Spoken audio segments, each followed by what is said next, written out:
Hello, hello. Welcome to WKNC 88.1 HD1 Raleigh. This is your radio bard here with a special interviewer, a punk rock legend, if you will. Nah, I won't.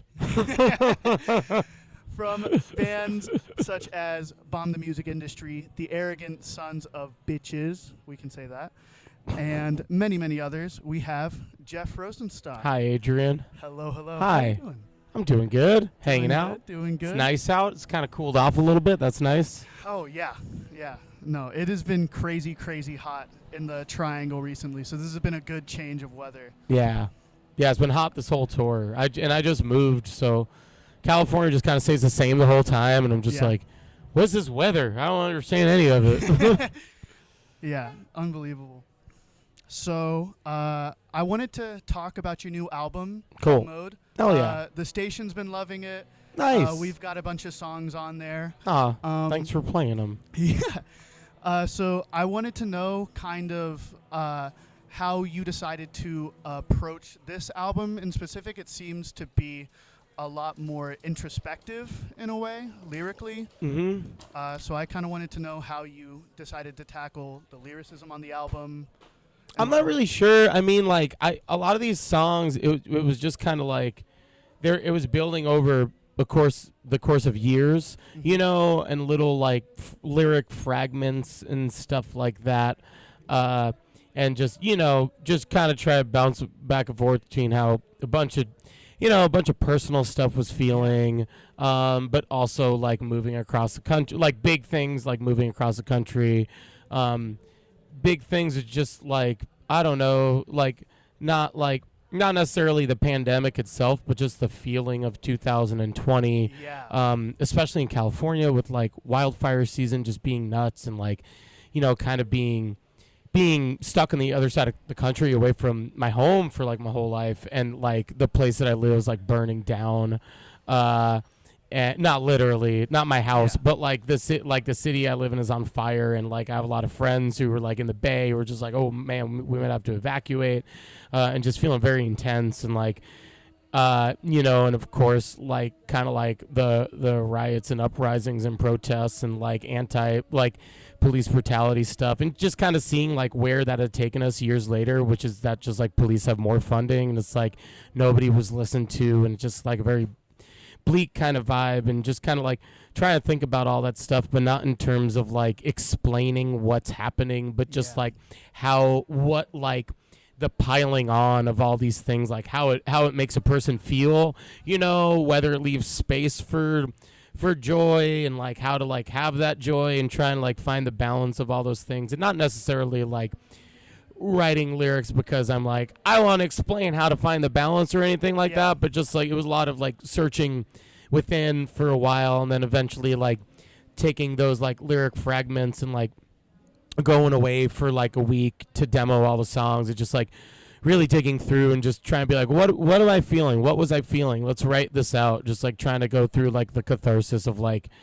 how like just processing like just a challenging time, a challenging time, like a challenging time that we all shared in one regard, but then in a lot of other ways, like just like very specific stuff that I was going through, like good and bad, that just trying to like, figure out what's it all mean, man, No, it's really interesting tackling the lyrics that way.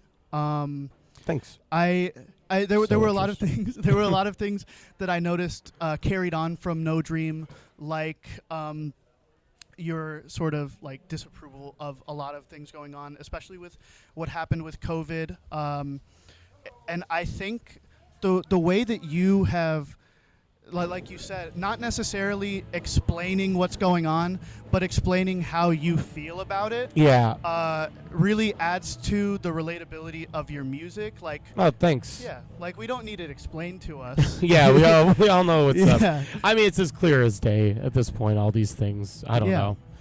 I don't know. It's not like an intent. It's weird. Well, it's not weird. It's just like none of it's like intentional. I'm just trying to figure out, just trying to deal with some stuff, Yeah.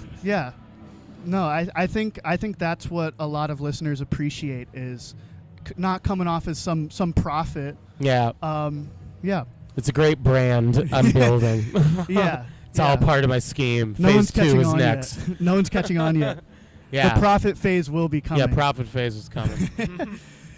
Yeah. There are a couple lyrics that to me stood out that I kind of want to get a little bit more insight on from the mouth. Yeah, man, let's do it. Like in the song The Future is Dumb, a lyric that I think a lot of us, especially around the Triangle with a lot that's been going on, a lot of violence, a lot of tragedies have been going on in the Triangle recently. The lyric of "It's weird that we've become numb to it. We've grown accustomed to the fear." Yeah. I think is very direct. Yeah. And I just wanted to know sort of what you think about that, what has kind of drawn you to talk about that in your music. Well, I mean, it's just kind of, it's something that eats at me. You know what I mean? Like, I mean, I think about there was a shooting today, right, at UNC. It was, and it's just like, I know because Mike saw somebody say it on Twitter, and like that was kind of it. It's got to the point where like school shootings are so pervasive, and shootings and mass murders are so pervasive that like we're just like, okay, another one happened, because they make us feel powerless to stop it because nobody in charge will do anything. Yeah. They'll like take their they'll have a photo op and they'll like whatever, but like no like meaningful change is happening. And it just kind of beats you down, and that's just like one example of it. It's like the wildfires are another example of it, like climate change, another example of it, police brutality, another example of it. It's just like these things that are like, we know it's terrible, we know it's this big thing, but like they just, it becomes so much that at a certain point you're just like, it's just like wallpaper, you know? And it's like, and which is just like so, like, it's tragic, but also it's just weird. It's weird that like we're in a space where like you see enough videos of like the police like brutally attacking people of color, or like brutally attacking a crowd, that it just like, it registers as another thing where like every single one of those things should be like, let's get in the streets now and stop this. And like, you know, I don't know. So that's kind of, you know, that line. Yeah. And you talked about going into the streets and sort of the danger that comes in that with your song Head, if I'm remembering correctly. Yeah. And also sort of like how annoying it is to have to bring this up all the time and just sort of be met with a blank stare, no response.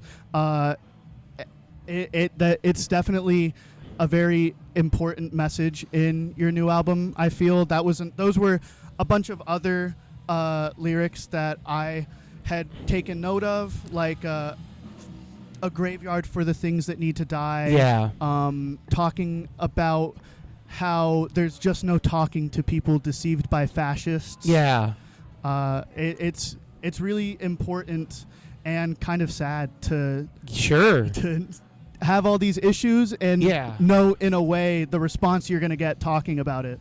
Yeah, I mean it's a weirdly sad time to be alive, because like especially like the line you're talking about, and I want to be wrong, that there's no talking to people deceived by fascists. It's like they've been deceived. Like it's just people who like, people are brainwashed against like the interests of humanity, and it's a difficult thing to see and to like scream about and to like, you know, have like gathered in the streets or whatever, and like, you know, you vote, but like, you know, you feel demoralized because you're generally voting for people who don't actually represent you. It's just like the closest thing you could get, and it's still like all kind of evil.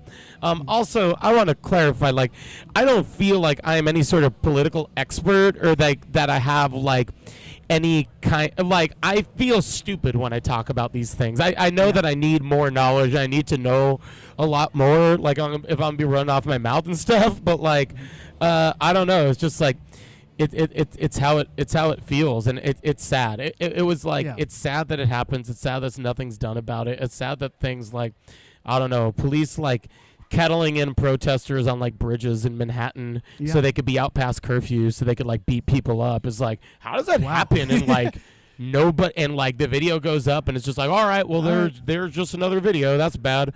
Like, how does that happen? And like, things don't change. It's just like, and I mean, the answer is that the people in power, they're all, it benefits all the people in power. So, it's turned into kind of an issue of the week. Yeah. For all of our weeks, for all the remaining weeks, I'll be alive until somebody actually does something. Yeah. Well, who knows? Maybe you educate yourself some more and then you go on the campaign trail. Hell no. Hell no. No, thank you. No, thank you. Yeah. Being in a band is attention enough. Yeah. Yeah. So I kind of want to know, with these lyrics that you have, with the music that you produce, and with how long you've sort of been in this industry for decades now. Yeah. Great industry. Yeah. I kind of want to know where you feel your place in all of this is now, with the messages that you're giving in your lyrics, with the shows that you're performing.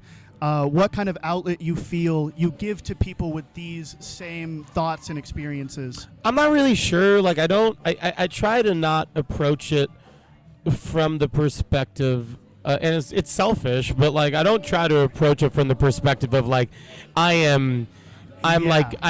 want people to feel this way, or like, even like I want to be there for the audience, or like I want to like create something that I think people will like. Even I just want to do something that I think that makes me feel truthful and makes me feel honest and stuff.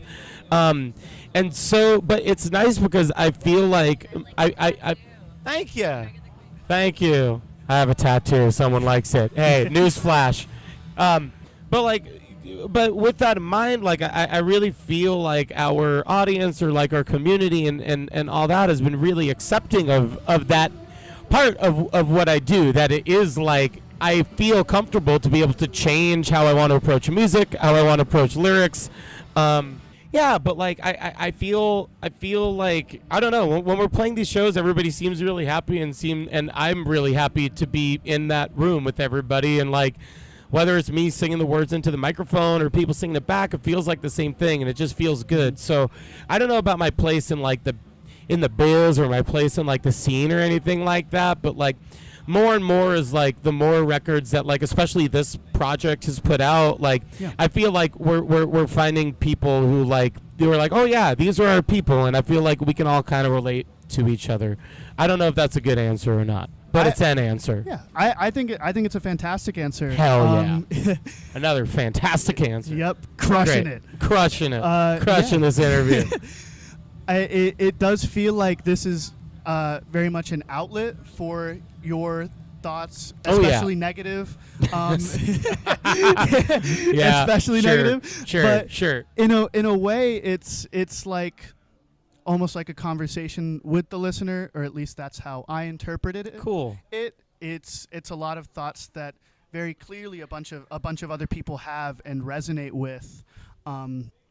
So I don't think it's selfish at all that you have this as your outlet, not necessarily the intention to create this big army of like-minded individuals. Yeah, no, I just want to make some tunes. I just want to feel a little better. I just want to, hop on my dumb computer and scream into the microphone a couple of times. Well, what an amazing way to do that, right? Yeah, I'm lucky. Yeah. Speaking towards the feeling of being lucky in this position, another line that really sunk in, kind of a new introspective idea that I didn't really see in any of your other albums, was in the last song, 3 Summers, where you're talking about another person can starve, when one person can starve as another one hops into Lyft Plus to JFK to Europe, talking about how you kind of partake in that and sort of how you feel about that. I kind of wanted to get more thoughts on that. Well, that like particular line, and the Lyft Plus thing is,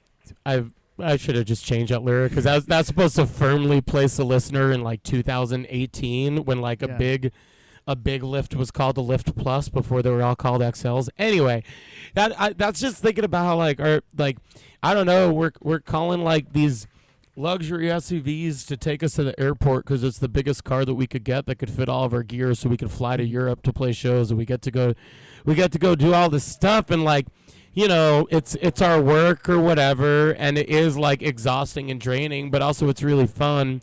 And it's like, you know, I'm like, I personally am just like, I think we're all equal, and I want to all be treated equal. But like, how can, but that's hard to parse sometimes with, thank you, they're cheering because I said we should all be treated equal. It's hard to parse sometimes with the fact that like, you know, whether or not it's for being in a band or not, like, I get to go to Europe for free regularly and just walk around Portugal because I'm in a band.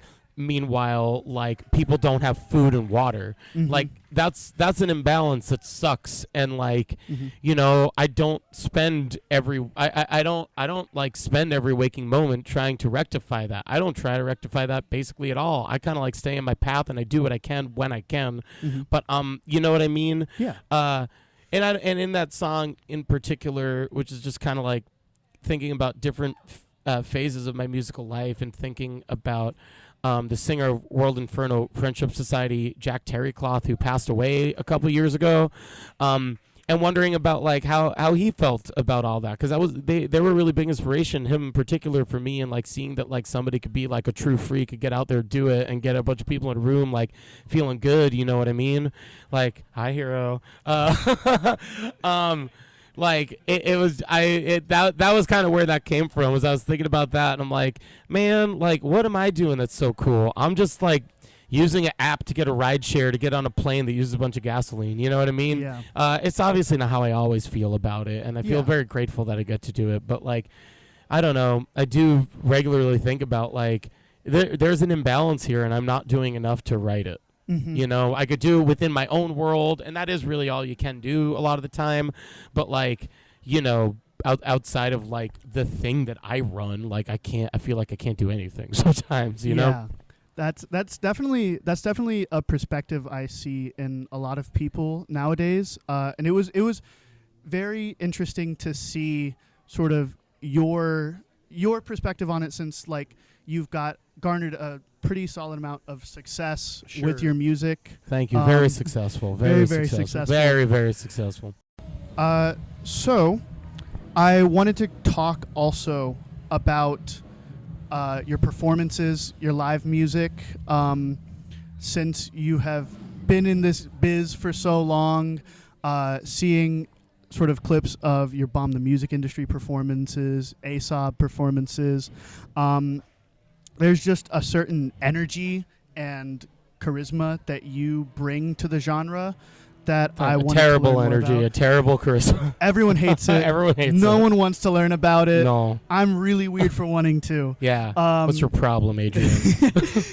But I wanted to know, especially with how catchy this new album is, I wanted to know if the sort of live sound or thought of playing this music live plays in any role into how you produce your music or sort of pace it out. On this one, a little bit. On this one, I really was trying to think about like when me, Mike, Dan, Kevin, and John play together, what will we be playing? Can we like, we always track our records live, and you know, then there's a bunch of overdubs that go into it and everything, and like No Dream was pretty like synthy and pretty like, I don't know if you could even tell, but it's like a lot of fuzzy, thick synths and like hazy stuff. In this one, I was really trying to think about like, well, how, like, what's like a big sound we could get by 5 of us playing together.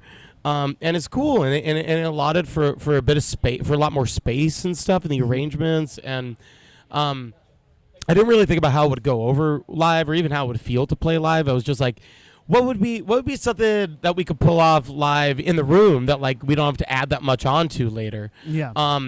And it's been fun to play it live, just because the pace is a lot different, and it gives us it like, I don't know, it's fun to like play some groovers every now and then, and then also like the ripping ones, like things like Sounds Like Future Is Dumb and Head are just like really, really, really fun to like.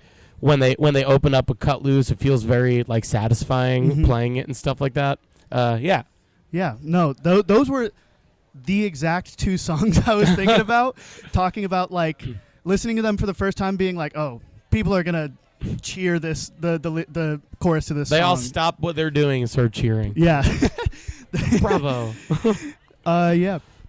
And I wanted to know, whenever you do perform, and in your career performing, what do you kind of find important in giving a good live performance, a good concert experience, be it with your music, seeing other people live, something that you appreciate in concert experiences? I think just not being I think not being bored is already a really low bar, and I feel like many bands just don't have it in them to do that, and I'm like, really? You could have just like not seem uninterested.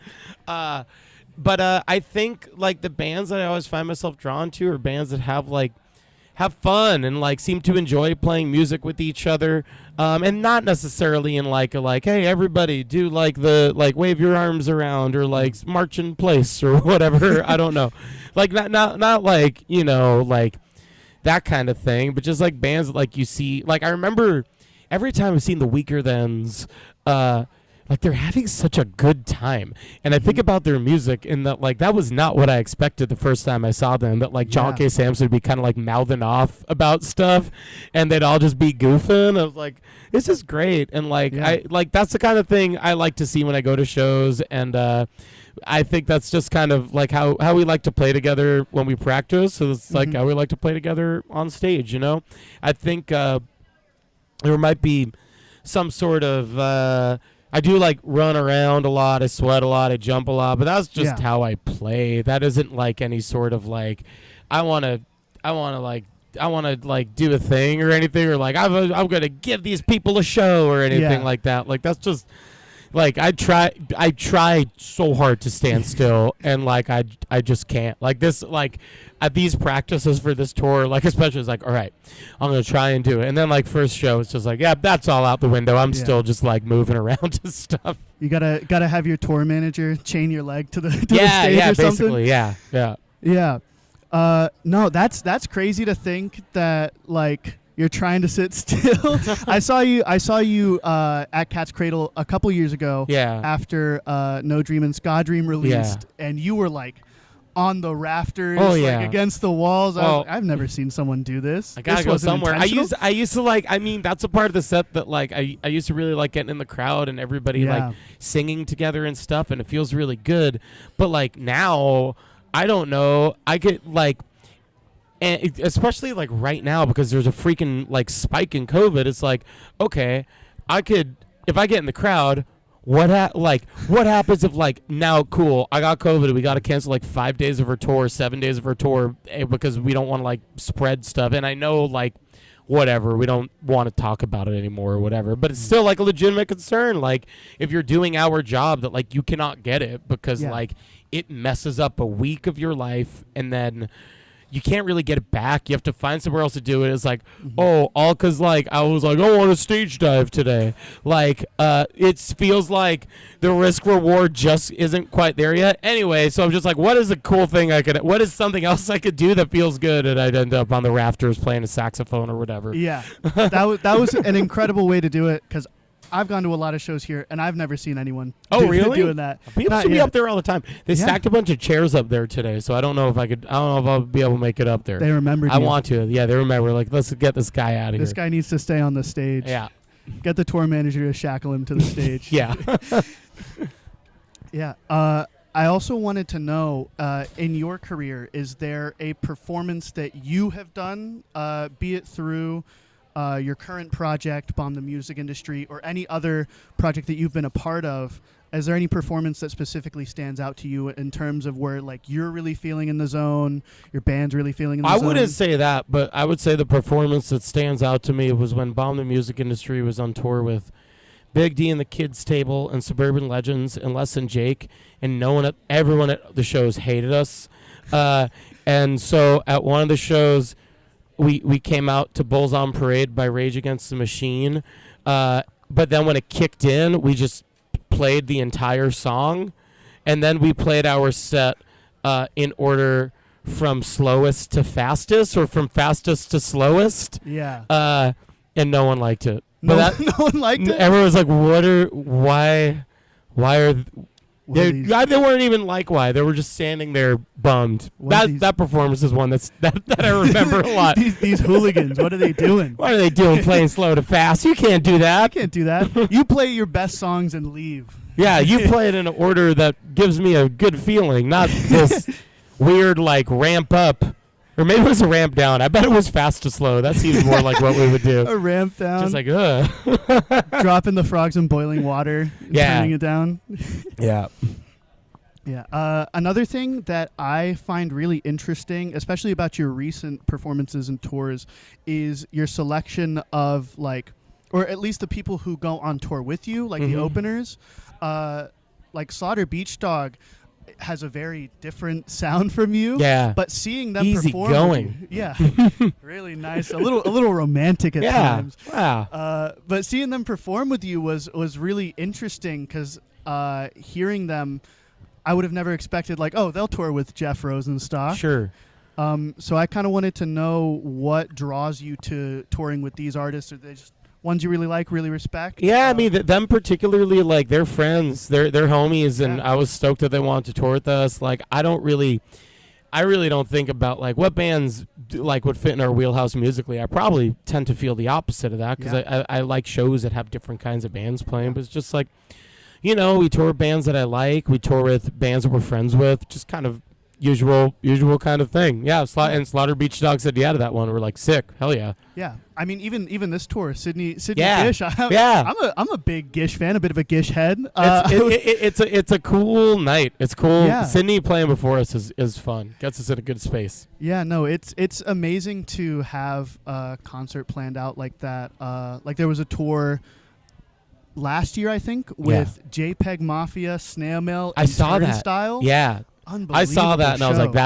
that's a lineup. loaded That's sick. lineup. It's just cool. Yeah, That's it's like amazing. that's what I want to see. It's also crazy seeing like the indie crowd with the punk crowd with the hip hop crowd, Like the hardcore. Yeah. Yeah, no, it's an amazing atmosphere, and I'm sure we'll be seeing that tonight. Yeah, I At hope Cass so. Cradle. I hope so. Music is fun. I don't know. Yeah, so that kind of wraps it up All right. for what I wanted to get from you. Great. Cool. this- Thanks this- for talking to me. Yeah. Well, thank you for letting me talk to you. For sure.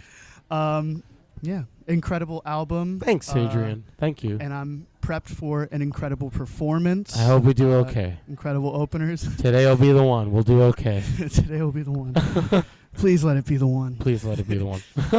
Yeah. Is there anything you want to say to anyone listening? I don't want to say Any anything to closing anyone. messages? No. Yeah. I don't know. Be Yeah. nice. Be nice to people. Yeah. All right. That's it. Good closing message. Except for him. He doesn't want to be nice to you at all. No, I want to be nice. I never said that. I just selfish. I just want to be selfish and nice. Is that too much to ask? No, not at all. Not Come at on, all. I'm the main character. That's what you got to live like. No.